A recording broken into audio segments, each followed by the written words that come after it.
台语歌曲创作人吴振怀，伊捌写过《关仔岭之恋》、《可爱的花蕊》等等，拢是真经典的台语歌。这吴振怀旧厝落尾是变做音乐纪念馆，市政府有哪改做建筑的征收链内面的展览内容要重新调整。策展单位一届是设计八主题，透过道具、情景布景设计，要提供大家一个浸水式的体验。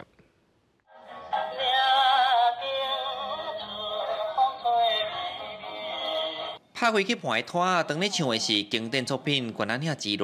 店前的三合院，当咧展出各种古早味，这是当代台语歌曲创作人吴振怀故厝。讲到伊的名，少年辈真清楚，不过伊的歌曲定着听过。2005年，这广告正做历史建筑，后来变做音乐纪念馆使用。 这回让这档内面佮重新调整，要互人进一步通明白。有他自己曾经拥有的家具，或者是说他拥有的设备，哈，伊上爱的吉他，我嘛有放伫内面，佮有伊的衫裤，吼，就是互即摆的少年人，毋是拢只教我看迄种多媒体科技的迄个物件，伊会当去感受迄个时代，大家人去沉浸伫生活内面的感受。我们希望大众他可以留下来。 它可以沉浸在这个氛围里面，所以我们几乎每一间展场里面都会有设计，可以让人家做椅子。伫大家甲医生当作是梦想的时代，吴振怀煞前辈音乐走去日本学习。1953年，伊参日本人组成拉丁三人组合唱团，开创无共的音乐风格，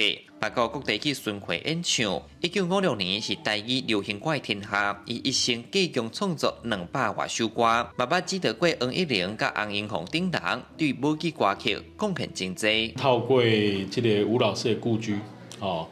这个环境啦，台吴老师的一世人，伊所做的代志，伊对台湾的这个早期的流行音乐的影响，会当伫这个纪念馆当中，做台这个代志讲啊较完整的。音乐是吴振怀一生的寄托，伊嘛替台湾歌坛留下珍贵记忆。9月28日，文化局要伫纪念馆的广场办音乐会，要互大家斗阵见证伊伫台语歌的黄金岁月。记者上台南采访报道。